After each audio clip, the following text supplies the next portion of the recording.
Território Corinthians aqui em mais um vídeo para vocês. E nesse vídeo, fiel, vamos ver aí o Chico Garcia trazendo as últimas notícias do nosso Coringão. Já deixe seu like, se inscreva no canal, ative as notificações, hype aí o nosso canal, compartilhe o vídeo para a nossa família Território estar crescendo a cada dia mais. Tamo junto, até a próxima e aqui é Corinthians. Fala pessoal, tudo bem com vocês? Bora falar do Timão porque o presidente Osmar Stabile falou pela primeira vez sobre uma renovação com o técnico Dorival Júnior. Eu já quero perguntar para vocês, tem que renovar ou não? A gente vai falar nesse vídeo também sobre uma possibilidade de uma quitação finalmente da Neoquímica Arena. E o Memphis Depay, vai cumprir o contrato? Chega mais, eu sou o Chico Garcia, inscreva-se no canal. Rapaziada, a notícia não é de hoje, tá? Foi do colunista Lauro Jardim, de O Globo, de que o Corinthians estaria estudando novos naming rights, inclusive para quebrar o contrato com a Ipera-Pharma, né, a dona da Neoquímica, para modificar o modelo atual que prevê 20 milhões, 21 milhões de reais anuais e que o Corinthians entende estar defasado para colocar novos naming rights no seu estádio. E uma possibilidade é justamente com a Caixa Econômica Federal. Existe uma negociação nos bastidores, ouvi de outras fontes também de que essa negociação está acontecendo, mas que não é tão simples assim. Então a gente precisa entender porque, primeiro, para acontecer a quebra, né, são 50 milhões de reais. Então o Corinthians entende que consegue até o triplo desse valor que hoje é pago pela Ipera-Pharma. Até 50, 60 milhões de reais anuais. Hoje são 21 milhões. E realmente, tem clubes recebendo muito mais pelos naming rights. Mas, cara, não é um processo tão fácil porque você muda o nome de um estádio que hoje já está meio que na boca do povo, né? Todo mundo meio que entende o estádio do Corinthians como a Neoquímica Arena. Esse acordo também, segundo o colunista, né, colocaria a Ipera-Pharma como detentora dos naming rights da Fazendinha, que é o local lá do Parque São Jorge, né, onde jogam as categorias de base e também o futebol feminino.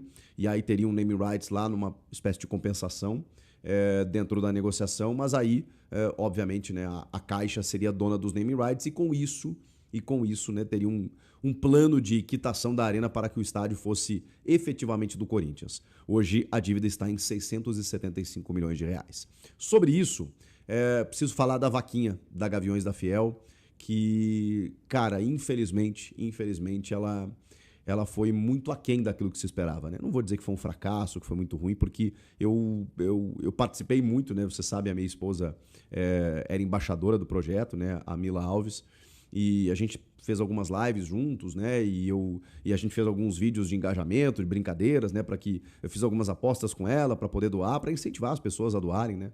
Mas me deixou triste porque, assim, isso não é nenhum pensamento da Mila, tá? É meu.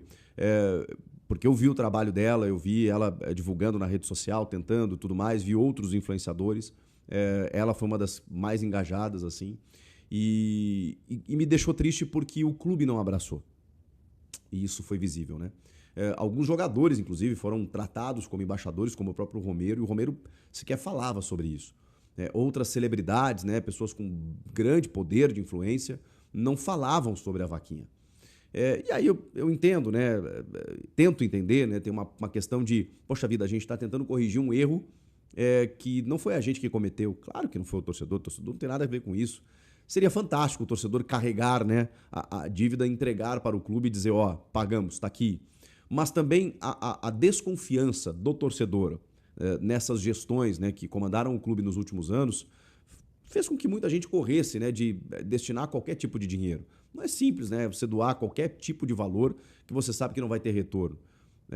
Então, assim, eu entendo o torcedor que pensou, cara, por que eu vou dar esse dinheiro? Mesmo que a vaquinha tenha sido organizada pela principal organizada do clube, com todas as auditorias, né, presentes ali, né, transparentes, para que o dinheiro não passasse pelas mãos do clube, fosse direto para abater juros, especialmente, né, amortizado, né, as parcelas da Caixa, e foram arrecadados mais de 40 milhões de reais, mesmo assim, menos de 6% da dívida, que bate na casa aí dos 700 milhões de reais.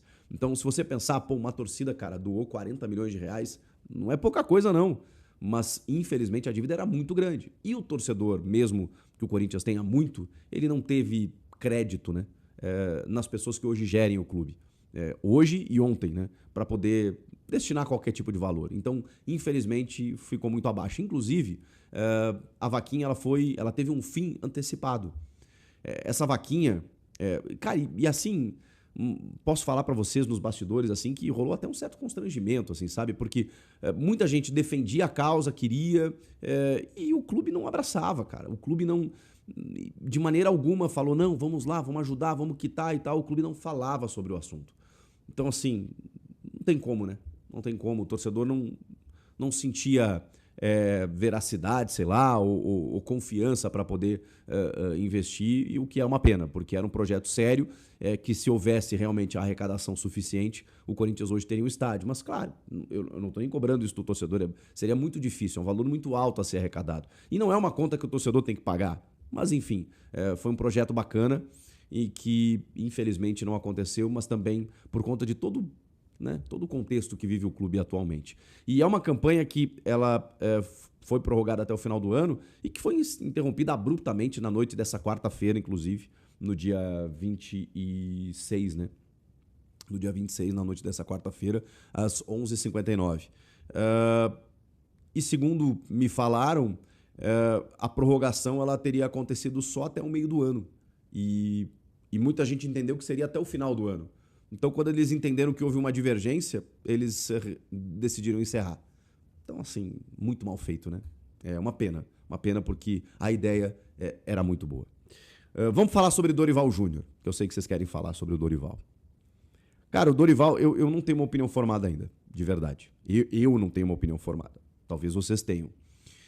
Porque o Dorival, ele não conseguiu fazer um trabalho auspicioso, um trabalho que, enfim, que enchesse os olhos, que a gente dissesse assim, pô, não tem nem sombra de dúvida, tem que renovar com o cara. Eu não consigo chegar a essa conclusão. Mas eu também não consigo dizer que o trabalho é ruim, porque eu preciso entender cenários, de que maneira esse trabalho foi realizado, sem contratações, mesmo com todos os problemas, chegando numa semifinal de Copa do Brasil. E esse mesmo com todos os problemas não é pouca coisa. A gente está falando de um clube que, cara, ninguém passou o que o corintiano passou esse ano. Por mais problemas que o seu time possa ter, ninguém passou o que o corintiano passou. A gente está falando de impeachment.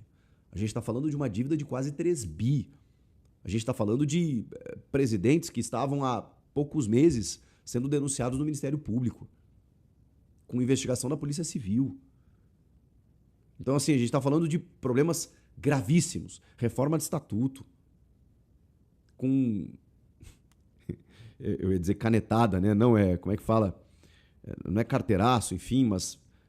uma tentativa de golpe, né? Do ex-presidente Augusto Melo invadindo a sala do Osmar Stabile lá, dizendo que ele era o presidente, porque era inconstitucional a eleição dele, né? Naquele momento, quando ele assumiu.